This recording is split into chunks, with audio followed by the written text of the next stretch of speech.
Well, thank you, and I'm excited to be the first presenter of a program that I think will bring benefits to Fayetteville. As she said, I'm Brian Kent, the owner of K3 Enterprises here in town. We've been around for about 9 years. Several of you've probably heard of us, but we'll go through the prep.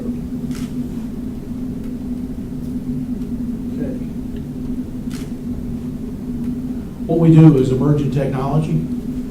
We primarily focus on the Defense Department and the Department of Homeland Security. And the focus area we look at is identifying small and emerging companies or even mid-sized companies that want to embrace the federal government. And we work with them to define their product, look for requirements within the government, and then try to get on try to team with them where they can proceed down the road to embrace what I call the machine.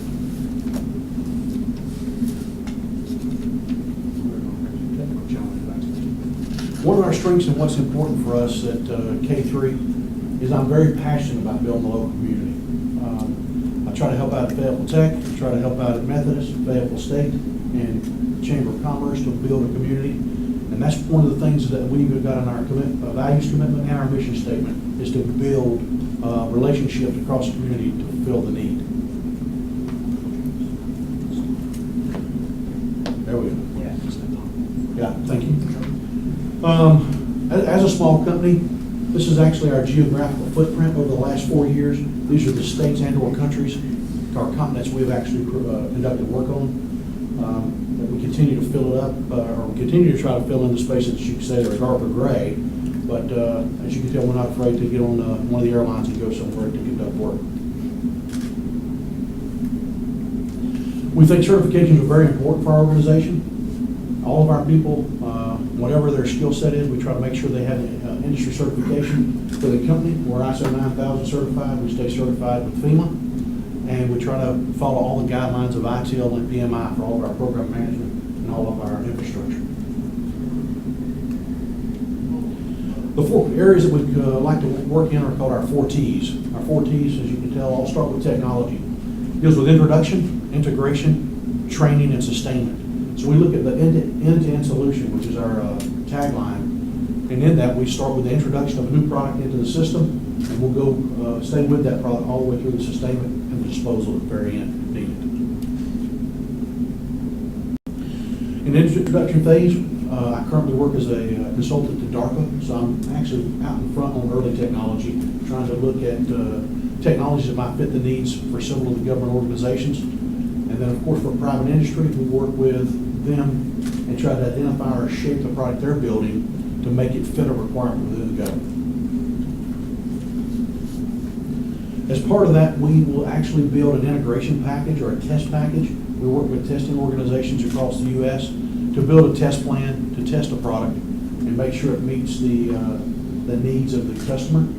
Some people like to call that the UL stamp you see on a lot of commercial products. The DoD, we don't really have a UL stamp. We use test plans and test documentation to demonstrate what the product did.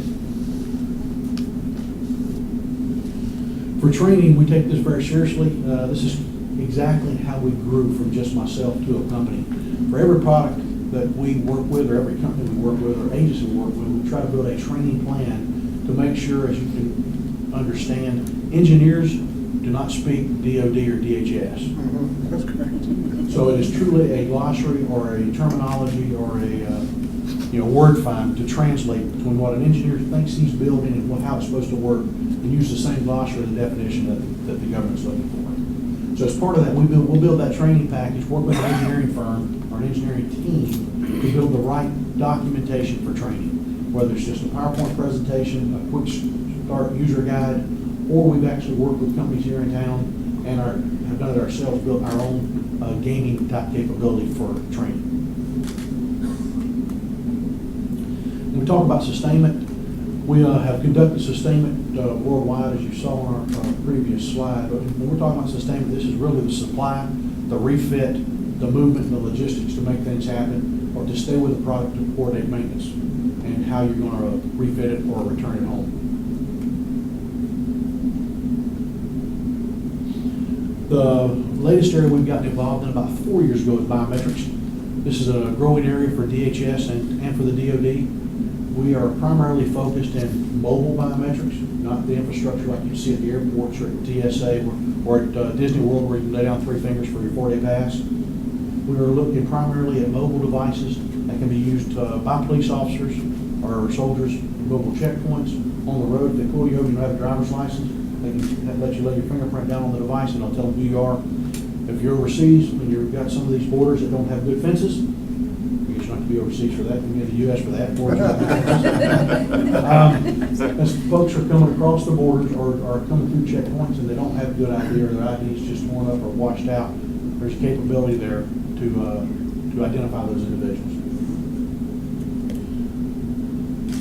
Some of the obstacles we see as an entrepreneur, the first one is in the human resources area. One of the reasons I'm passionate about working with the 3 universities here locally. If we don't build a force here to meet the needs of the growing global economy, we're going to have a lot of people underpaid and undereducated for where the economy is going.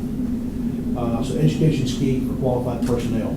Then, of course, every entrepreneur right now is caught in this dilemma with the Affordable Care Act. Do we do it? Do we not do it?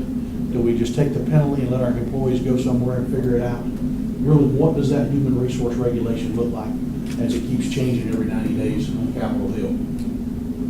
Next thing is tax consideration, regulations, and audits. And you hear this all the time. We're going to, by the elected officials, want to reduce the regulation, want to reduce the tax bill, want to reduce, well, every time I turn around, I see more of it coming into my office, not less of it coming into my office. We've had those 7 audits already this year for a small company. And you think about the manpower, the NCDOR audit alone probably took us 1,000 hours. And all they were wanting us to do there is go back and pull every receipt from 2011 until present and look to see if we paid 7% sales tax. And if we didn't, they'd give us the penalty for not paying the appropriate sales tax.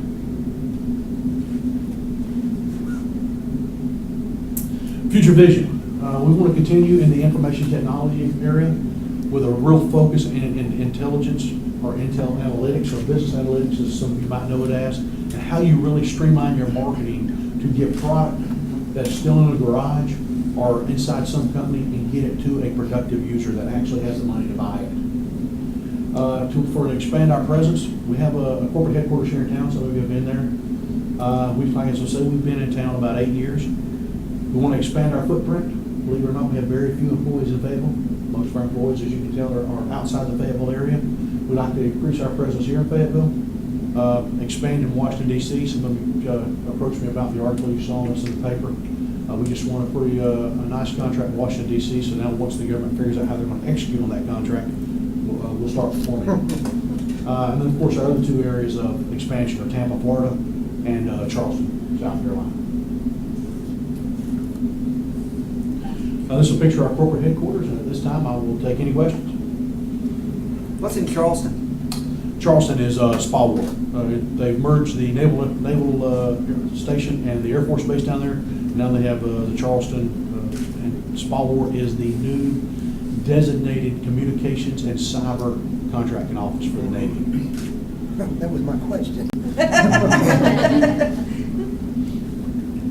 I imagine in Tampa you're hooked up with U.S. CENTCOM. We have done work for U.S. CENTCOM, but my primary customer there is U.S. SOCOM. Okay. In Fayetteville, we know is kind of a hub for defense contractors, especially budding defense contractors, trying to retain people coming out of Fort Bragg and entrepreneurship and getting them to create business here. What's been your biggest challenge? You've done it successfully, but as you look back over the last year with sequestration, what's been your biggest challenge? The biggest question for sequestration is most of the government agencies do not know what their budget is because it is truly a moving target. It's a whiteboard number. They erase it every week. So the challenge that presents, and what I'll call the trickle-down economics of our industry, is how do you retain your employees in this environment?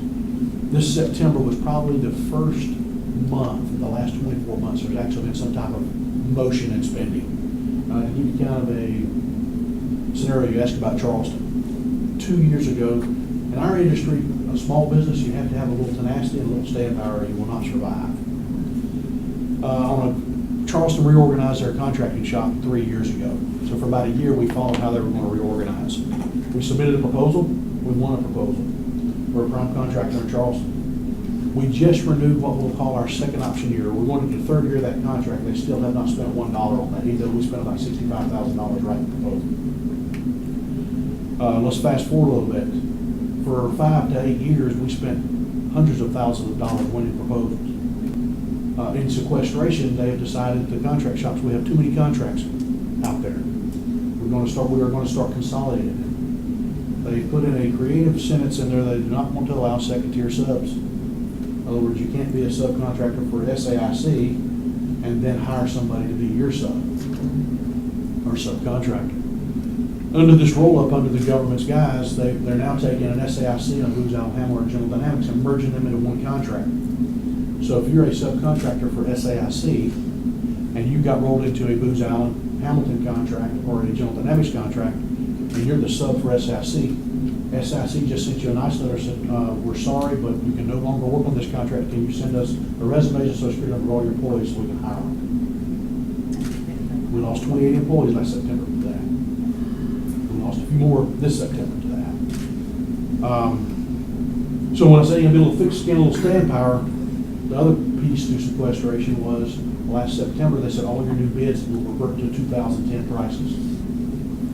So we took an immediate 15 to 18% pay cut in every piece of work we did. So, oh, by the way, our best friends at the banks, they don't understand that. So I have no bankers in here, but bankers are not friends to small businesses in this current market. They probably should have them on our regulatory slide. It is truly the money that is on the sidelines right now through entrepreneurs, through innovation funds, which you'll get a briefing on. That is the survival money right now for small businesses as we stay through this current economic cycle. But that doesn't mean we're not growing. I mean, we took a massive cut, but now we're in the process now. We think it's stabilized. We think we know where the bottom is. Unless somebody pulls another rug out from under us. But now we can adjust our business plans and go back to our expansion plans. So, okay, now how are we going to do that in the new environment? My background in the military, my mission was changing pretty regularly. So I'm used to everybody changing the rules on me pretty regularly. So I just adapt but it's hard for employees that are not from the kind of background I'm from to understand layoff, hire based on contracts, turn it on and off. How do you vet your employees, and what does it cost you to do that? We do like everybody else. We put out for resumes. We scan through resumes. Here in Fayetteville, and this is one reason I really got engaged about 2 years ago in Fayetteville, we have a declining population of qualified people. We have a lot of educated folks that are not educated. I hate to say it, I don't want to say any of the institutions are not doing it the right way, but they're just coming through the system and they're not ready. In that screening process, we go through, we ask them hard questions. And believe it or not, we have a little different leeway than some folks do in HR. Because a lot of our work, which I didn't discuss, is obviously has some type of government clearance requirement to it, or a HIPAA requirement, or something that allows me to start asking a little more personal question than a lot of HR departments can ask. You know, do you do drugs and do you drink heavily? Are good questions. I mean, we can ask those questions. Because I can't have a guy that's an alcoholic and he shows up in Germany trying to catch a flight and he's all by himself, and then we got to send somebody to find him. It's happened to us. So we have to screen a little harder than just the average person here. So we spend, how much it costs us, I don't know. I've filed complaints with the government auditing agency because one of the big things contracting officers love to put in proposals these days are give us your resumes. So perfect example, we had to go out and recruit 68 people to go to work on a contract in Washington, D.C. That took us about 4 people about 2 months. By the time we got all the letters of commitments, all the intents, all the people screened and hired, then the government doesn't award on time. So therefore, if they make us work for a month and a half to get it ready, we turn it in, but then they take 6 months to award. Every one of those resumes and all that time was just wasted. So it's causing an artificial inflation rate in what we call our general administrative costs for defense contractors, which probably is costing taxpayers several $100 billion a year if you look at it across our enterprise. Hey, Brian. given how much time and cost you put into your proposals, can we all assume that you have a pretty good sense what your chances are before you even step foot down that path? Because there seems to be a pretty significant risk associated with it if you don't get it, in terms of time and cost. Sure, absolutely. We have what we call our probability matrix. We, once it falls below 50%, it's a dedicated decision by me on where I want to go. Sometimes we will take that gamble based on market penetration and just won't. When we went down to Charleston the first time, nobody knew who K3 was at all. So we probably wrote 2 proposals just for name recognition, no one was nominated. Because now all of a sudden people are talking about you, they're calling up auditing agencies about you, those kind of things, and then all of a sudden they realize this guy's here to stay. I mean, I'll give you a great example of that. We won a contract with a company called Cass out of Alabama, which is now was bought by Wiley Industries now. They sent 2 guys down, and their VP literally told the 2 guys coming to us, he goes, I don't even know who these K3 guys are. They just give us a nice contract. He says, as far as I know, this guy's working out of his garage. This was 2 years ago. They had dinner or lunch at Husk Hardware. The guy turned around as he's coming out of Husk Hardware, which we did, at that time we were 80% of the third floor Festival Park with our sign. Some of you probably saw it on the end of the building, which same sign. He takes a picture, sends it to his boss, and says, these guys aren't in his garage. So, I mean, you have to make a deliberate decision, and you know that, Rick. It's, because it is cost prohibitive. I call them my whales. For me to go after a large contract that would change the dynamics of the company, we try to do at least 1 a year, and that to me is a dedicated $60,000 to $100,000 effort. Would you, just as a follow-up, would you agree, this is my observation, so you can certainly feel free to disagree, that the way that the state and the federal government run their contracting business is anti-entrepreneurial? Oh, absolutely. It is, 18 months ago, the federal government, now I don't do any state, I don't want to clarify this, I don't do any state contracting. Okay, only federal. 18 months ago when they went into the 2010 rule, they also went into what they call the lowest price technically acceptable, which means it doesn't matter. You can do the work, you can bid it the cheapest and make your proposal make sense, you get the work. That's causing some dilemmas in itself. It's also causing a lot of companies to just say, I got 2 and 3 year contracts right now, I'm going to ride this out and we'll figure out where it's at. But you can only cut so far. I mean, when you automatically cut to 14, I think we cut 13%, want us to cut even more. And your landlord don't want to hear you need to cut your rent, you know, or more. The banker don't want to hear you want to cut your mortgage. There's only so many places you can cut if people are gone. You talked about the potential workforce and the educated with the lack of skills, et cetera. In a nutshell, for the educators here, can you kind of tell us what we could do to improve? Some of it is, and of course, I'm engaging with, like I said, several of the colleges. One is the project mentality. A lot of people, the first way to get a pink stuff from K3 is tell me it's not your job.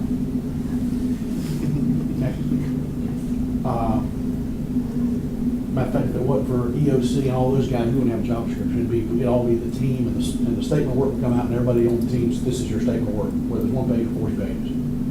But obviously, we have to build a little structure.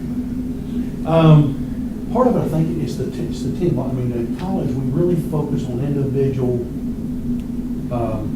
goals. It's my A, it's my paper, it's my, and even on some of the online classes to get collaboration going stuff in class, it's tough to get collaboration going. I've seen some high schools and college that do nothing but project teaching. When you start talking and you ask questions in interviews about how would you handle this, it's always, well, I think I would do this, or they don't understand structure. They don't understand there's other people on their team. There's a dynamic they're just not used to. And another thing too is, you just gotta grab harder on my writing. I mean, I get papers that still have green lines and red lines, which means Microsoft's telling me something's wrong. And so I taught, I won't say the name of the college, but I taught a master's level business class. And my question was about 2/3 of a page long, so I was expecting about a 5-page answer. And I got back a paper that was about in 24 font, double spaced, 1.5 inch margin. So when I'm scrolling through things, of course, for me, I like to get it right to see what I'm looking at. So when I actually shrunk it to Times Roman 12, we give it a 1-inch margin, his answer was shorter than my question. But I mean, those are the kind of things that's really, it's the, how do you embrace the team, and then as an individual, make sure you can articulate, almost everybody needs to be a lawyer, but at least you can answer questions. Do you see the projected budget cuts in the U.S. military?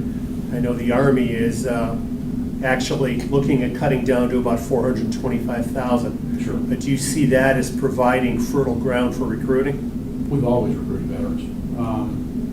Matter of fact, one of our best customers is Dell Computers, and we're what we call a 911 Dell company. Dell calls me on Thursday, hey, can you send 2 guys to Africa next week? We say, sure. We'll go find them. Because there's a huge demographic here in Fayetteville. There's folks that want to work all the time, and then I've got guys that tell me, well, I don't work in April, and I don't work in October. I go fishing in April, and I go hunting when the season opens. He's a retired military guy. He knows what his lifestyle is. He knows what money he's got to make. So you got a different demographic there. And I think as the world goes more global, it's going to be that will be a challenge, I think, for a lot of young college graduates. They want to go overseas, but as these companies close now, you get hired by a small company, or not a small company, let's say Discovery, or Discovery, or Savannah. And was going through their process of how they were hiring some folks. They had companies coming in, and it wasn't a job to stay in Savannah. It was a job to go to England, or it was a job to go to Taiwan, and we have employees right now in the Middle East and in Taiwan. So how do young people embrace that? Because the biggest challenge you got is we have skewed the age of adulthood in the United States so bad that young kids do not know when they're really supposed to be adults. Can you drive at 15, 16? Can you smoke at 18? Can you drink at 21? You can't. I got employees that can't even rent a car because they're not 26. So now you launch those guys overseas, where I've got to get an international driver's license, but they still can't rent from Hertz. So how are they going to get around? I share your frustration with people's inability to write. I mean, I'm an adjunct faculty person. I've got my doctorate, and many of these kids in MBA and Masters of Organizational Development programs, that's what I teach, they can't put a cogent sentence together and forget footnotes. You know, I keep telling them, look, you know, if I were grading you on sheer academic standards, you would fail for plagiarism. And these are people that already have college degrees. So I share your frustration there. In our industry, we don't call it plagiarism. You only copy from one guy's paper. You get 2. That's good. Can I use that? Anybody else? I mean, I'm not to be negative. I mean, I think there's a lot of opportunity for entrepreneurs. I'm excited. I mean, as most entrepreneurs, I've won some and I've lost some. You know, the goal is for my highs the next time to be higher than the last time I've high, my lows to be higher than the last low. As long as I'm doing that, I'm successful.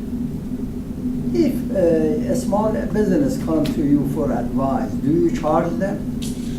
It depends on what they're looking for. A lot of times, I'm kind of like a lawyer, the first hour is free.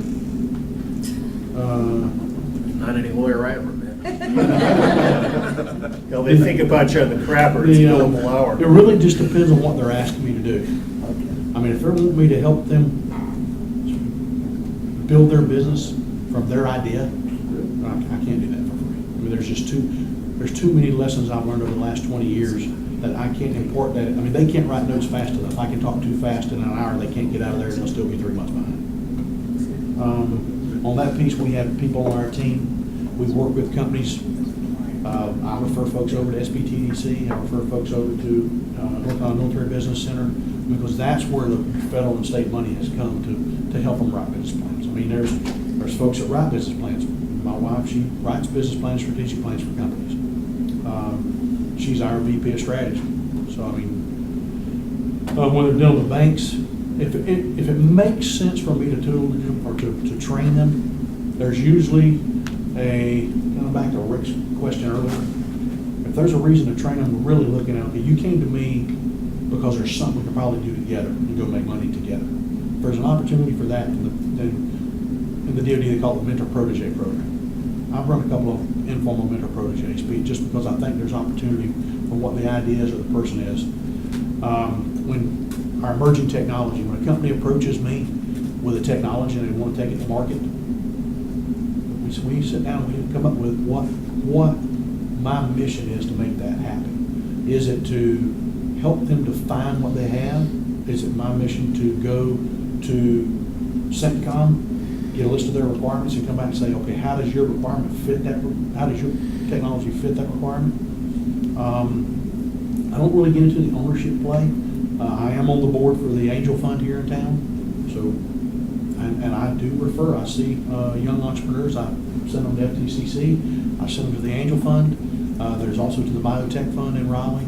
So there's money out there, and there's organizations that can help you. But I tend to, some people say I probably do it too much. I probably do too much pro bono advising. But for me, it's about really helping the whole machine because I think goodwill comes back. And I've had good companies come back to me after they got on their feet and say, hey, we're ready and we want to do something with you. Brian, I asked the last question. What can the community do for you? Well, one, I think, I got a mix in here, both businesses and academics. Then on the academic side, we just got to lay out the room better.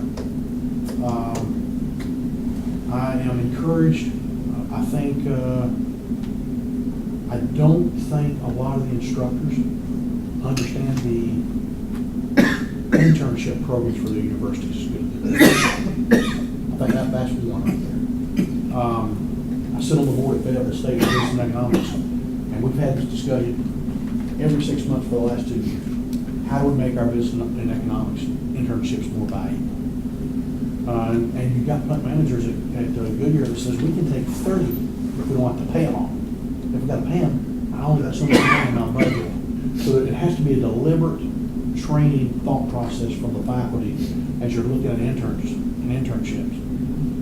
Would you rather have, if you're wanting to do marketing and analytics or something like that, would you rather have an internship and a report card from me for 90 days?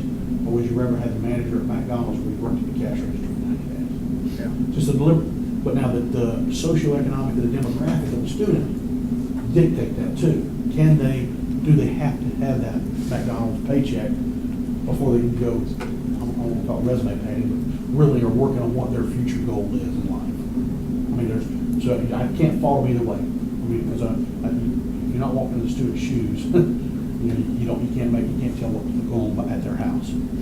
But I think that's one thing, the internships, because there's paid and unpaid internships across the city that aren't being used. Matter of fact, I'm taking on 10 interns from Methodist starting next week to do a massive marketing project. And there was, when the 2 doctors over there called me and I explained to them what I wanted to do, they were like, absolutely, we're interested in doing that. And so now the bigger thing is that if I'm putting on board, I can choose to manage 10 interns at different varied stages of education and how successful will they be. But the big thing for me is I've got an international contract problem right now. I got to figure out how to market. This is a very good, solid, real-world problem for that group. And I think every one of them will walk away either disappointed because they couldn't grasp it, or they'll be very excited that they learned something that way. All right. Well, thank you. I would like to start out by thanking Brian, K3, and your impact here in the Fayetteville market, and for really sharing straight from the heart, straight from your experience, what we need to do. Again, this is information on the Innovation Fund, and it is Innovation Fund North Carolina. Just kind of want to give you a sense of what its mission is and just overall how we hope to support an entrepreneurial ecosystem. We're really here, again, to enhance the ecosystem. All things that touch and help and support an entrepreneur, we try to provide. Making that impact. We want to have high-quality tech businesses. What do I mean by sticky businesses? Stay. We want them to stay here in North Carolina, minimum of 6 years. If they're not already here, we want them to locate in North Carolina to get the funding and grow jobs and stay here in North Carolina. Develop entrepreneurial talent, we'll speak to that, and that's like what Brian was speaking to, internships. Make sure that we're attractive to later stage investors. He mentioned an angel fund. And then inspire that next generation of entrepreneurs, not just through our educational programs and the business side and entrepreneurial training, but really inspire them through the support that this community can provide. It's based on a proven model. Again, you're drinking coffee courtesy of, well, Fayetteville Tech, but the Kauffman Foundation had a program up in Ohio with Lorain County Community College. They did what we were hoping to do, and it is provide the fundamental needs for those early stage startups. And they have 5 to 6 years under their belt already, and they have already funded hundreds of companies, and there has been the result of millions of dollars grown from those entrepreneurs. So from that model, which was just Ohio and very, very successful, they said, let's send out some pilot programs across the nation. So that's what generated Innovation Fund America. And they first partnered with Catawba Valley Community College, who we are partnered with, Long Beach, and JC. Here in North Carolina, the founding partners, co-founders, again, Catawba Valley Community College, first approached by it, they actually applied for it and won. But then the president there spoke to the 58 community college presidents and said, who else in North Carolina and the community college system is on board with me? One gentleman stood up, and that's Dr. Larry Keene, Fayetteville Tech's president. We have to applaud him with that. So we are co-founders along with the city of Conover. The program itself is headquartered up in Conover, and that's where the staff are located as well. There is an opportunity, and that is, we really realize net job growth has come from who? You, entrepreneurs, Brian Kent, and similar-minded folks. Here's the needs. Brian touched on several of them. You already realize this.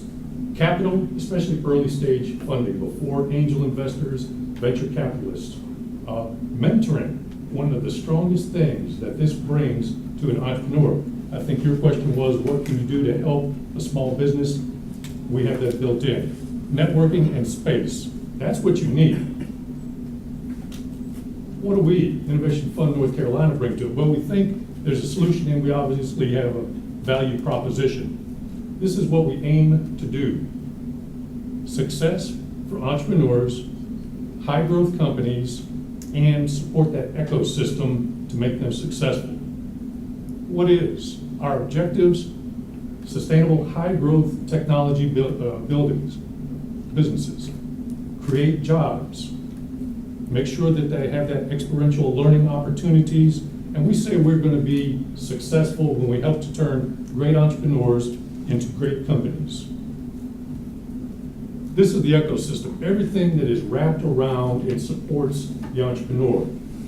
The community colleges, we play a role. Our public and private universities, Brian spoke to FSU, Methodist, FTCC. Incubators, angel investors, venture capitalists, public agencies, corporations, on and on. Everything that's wrapped around is that ecosystem, and we have a role to play with the Innovation Fund. What do we provide? This slide look familiar? All right. We provide what that entrepreneur needs. Early funding capital, mentoring, the networking, and this is a great example of networking. This is a small portion of it, but at the end of this, if there were 2 entrepreneurial presenters at the end of the Q&A, there would be the opportunity to network. Those people that think they can support or fund one of the presenters, you see at the end of this, 2 little piles of people, the ones that are going to support this entrepreneur and that. So that's a great networking start. Target market, we're not everybody, we're not focused on everything. K3, primarily federal contracting, and the Innovation Fund North Carolina has distinct markets that we have. We want you to be early stage, pre-revenue. here's our markets, and anything outside of that, we cannot consider. But it's ag, tech, manufacturing technology, healthcare, IT communications, and recently added the energy, because that's taking off as well. Again, pre-seed. This says receptive to coaching and mentoring. There are some entrepreneurs, and rightly so, that are just not open to that. It is my idea, my baby, my company, and here's how we're going to go with it. Well, there is value in the mentoring folks that have been down that path before you, so you do have to be receptive to coaching and marketing. This is achievable. Okay? So that's why we're targeting these markets. It can scale up quickly, and within 5 to 10 years, you're generating 20 to 50 million revenue. And you got to reach back. You got to help to bring that next generation up. You got to be willing to have entrepreneurial educational opportunities for the funding that we provide. Eligibility, I think I already mentioned, you got to be headquartered in North Carolina. If you are not already here, willing to locate here, and we have had companies do so. There was California has come over, so you got to be here. And then the sticky side of it, 6 years. Are you a business within our scope? Okay. Have you got enough evidence and research? Are you a feasible idea of business at this point? We want you to have already completed your R&D to at least minimal prototype, your proof of concept for profit, and I think we have some nonprofit in here as well. And then, have you met your regulatory approvals? Not eligible, and this is, I won't say a recent addition, but just a recent clarification from cycle 1 and I believe cycle 2. The majority of your revenues cannot come from royalties or licensing, and obviously the conflict of interest. So if any of your officers, investors, et cetera, are somewhat related to Innovation Fund North Carolina, we have to avoid that. Eligibility, have you already exceeded what the Innovation Fund can bring to you? We are early stage funding to get you over that critical hump. But if you've already generated $250,000 in investment, you're beyond our scope. Now that is not applied if that is from friends and family. Evaluation, how are you marked? We have a matrix, we have a scoring matrix as you're doing your presentation, much like this, and you get your 6 minutes, and excuse me, you get 15, thank you. And then it's ended at 15. But we have technology. Is it innovative? You know, really, what difference is going to be in the market? Why would I want to invest in that company or product? Your business opportunity, that's the largest core of it. Do you have a sense of how you're going to get into your market? What's the demand? How are you going to penetrate it? Are you really competitive in that market? Revenue generation, capital needs. So we have a matrix for the 50% there. And then management team. No one person, and I haven't met that person yet, but no one person has all that is there to be successful in a company. Other than lemonade stand. And then you need mom and borrow sugar from the neighbors. Okay.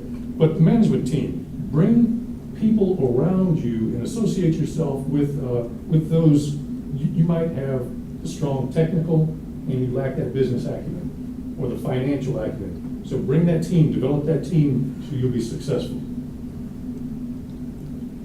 Financial requirements, we need income statement, your balance sheet, cash flow, the proof of concept grant, which is our $25,000 level, current year and by quarter up to 3 full years, and then early launch, which gives you a little bit additional funding up to 5 years. This is important. This is done online, your application is done online. When you apply online, you are requesting financials down as well. Your application, which is 16 questions, your financials, which is these 3 statements, and we provide the forms that need to be used. Not your Excel, not your Quicken. You got to use our forms. And they have to be in by the due date. So not the application and your financials follow 2 weeks later. That's not going to work. The process, pretty much our flow of events. Information sessions, we can consider this an information session if we were in to start our next cycle. The application period, no less than 2 months. So you've got 2 months to online get your information in there. The initial interviews are done telephonically for the most part, and that is Dr. Tony Mifsud, the executive director, and Dr. Bob Norris, the entrepreneur in residence, contact the companies telephonically, and they're looking at the application, looking at your financials, and it's a good question and answer period. And that way, that's really the first screening. You may or may not go past this period. If you do get past that period, then it's in your presentation slide deck requirements. And again, through their interaction with you, mentoring, if you will, at this level, you get your presentation deck to its best. You get it prepared. Then you come to the screening session. So far, we've had an Eastern screening session and a Western screening session to try to cut down on the entrepreneur's cost and time for the travel to any one location. So Fayetteville Tech, for the most part, has been representing the Eastern and Catawba Valley Community College, the Western. On that screening session, 15 minutes presentation, and then followed by 10 minutes Q&A. And that 15 minutes, the shepherd took your yank, you're out of here, and then 10 minutes Q&As. Decision day is the next level, a level above us. It's always done up at the Catawba Valley, the headquartered area.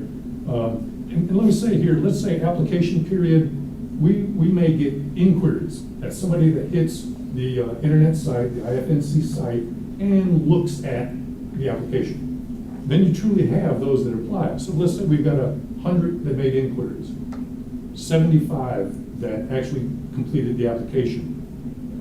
After this interview here, the initial interview, we might be down to 50. And then after the screening session, we may have, we'll have maybe 25 come into the screening session, 13 in the east, 12 in the west, whatever. Then from that screening, we will recommend up to the decision level folks, less than a dozen. And then from that, you probably have 5, 6 that actually get funded. And that is the awards day. This is again just a pictorial of how it happens. The inquiry, 100 people, the apply and review, let's say 75, review and screening, you might have 50 remaining, evaluate and decide, you're down to the handful that are going to get that awards. And then of course there's the implementation, and you're not abandoned at that point. And I'll speak to that in a moment. The funding is probably the most critical. It is $25,000 for proof of concept grants. That is a key word. Okay. And then early launch up to $100,000. We've done $275,000 to date.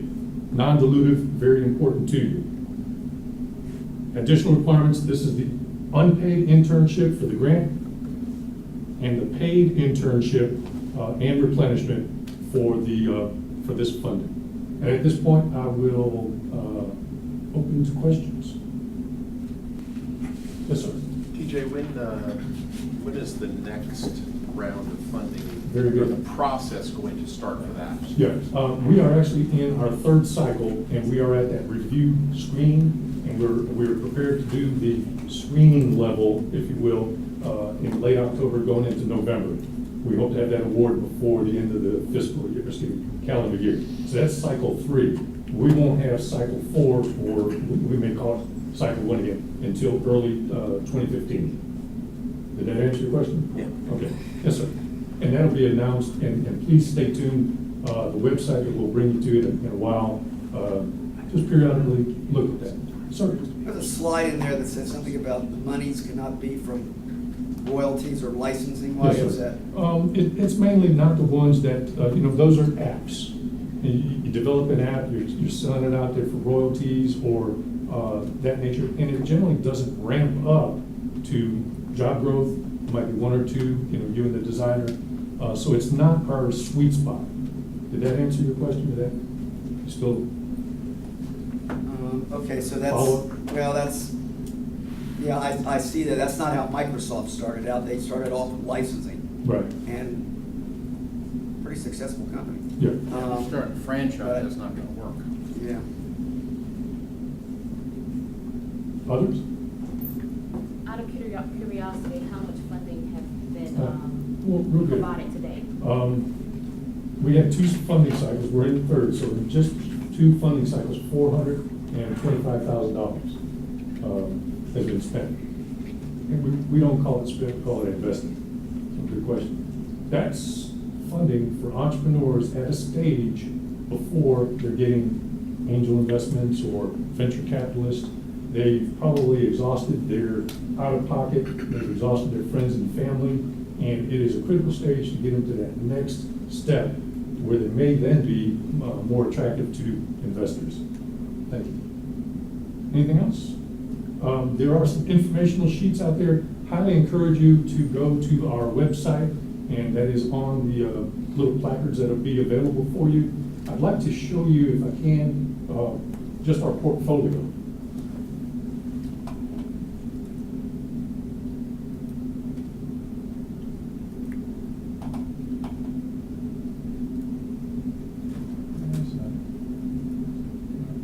It was the other tab. It was the same, it was Firefox, but it's the other tab. Bring it back up. The first tab. Thank you. Here. These are portfolio companies, and that's also the website as well, but that's 13 companies that have received funding. 2 of them at the $75,000 level in Next Gen Biomedical, Plum Print, Aerospace, and type focus. I encourage you to go through here because you can then click on it and it'll tell you a little bit about it. And you get a better sense that within those 5 categories that we're targeting, those 5 target markets, these are not just the sweet spot. Oh, by the way, Fayetteville is this guy's. FSU is these guys. Yes, sir.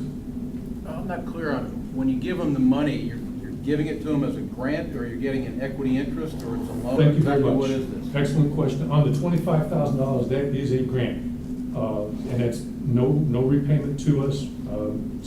But it is not, I don't hand you $25,000. We build together, you show us, I need $5,000 to get to this milestone. We give you $5,000, you've proven that. I need $7,000 to get this done. Here's that $7,000, meet that, requirement. Likewise, with the up to $100,000, that's a loan. That is a loan. 0 interest, non-dilutive. We're not trying to get a piece of your pie. We're really here. It's an amazing model, and we hope that you take good use of it. But in likewise, it's not here's your 100,000 or your 75, and it has a 1-for-1 match. But if you are awarded 75,000, you don't have to come to the table with 75,000 to start. Maybe do your 25 and another 15. So as it's dispersed, you need to show your 1-for-1 match. Excellent thing. And again, who else has heard of this type of funding? 0%, non-dilutive, and it really is designed to get you through that early stage, get you to that next level. Appreciate the question. Yes, sir.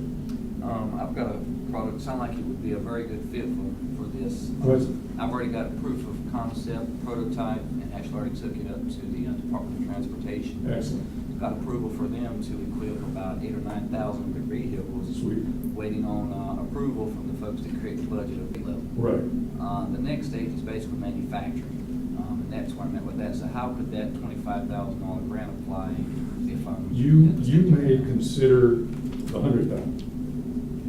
Okay, you may consider going towards that side, because it sounds like at that point you've gotten past proof of concept, and you need to start ramping up, maybe leasing space or whatever. So I'd encourage you to consider, and when you apply the 100,000. And if when Dr. Mifsud and Dr. Norris look at your application and they say, you know what, in this stage we recommend 25 as a grant, because you need to do this, and you don't need it to exhaust your funds, and you don't need to come up with 25K at this time. The beauty of this too is the next funding cycle, then you're that much better prepared, and you can come in and apply for that next level. So did that answer your question? But I would encourage you looking at that 100,000 side. So, but I could still apply for the 25. Yeah, 25, yeah, if you think that 25, and if you could tell the fund, Innovation Fund North Carolina, if you could tell them, here's what that 25 will do for them, here, and here's how I need it. I need 7,000 to do this, 8,000 to do that.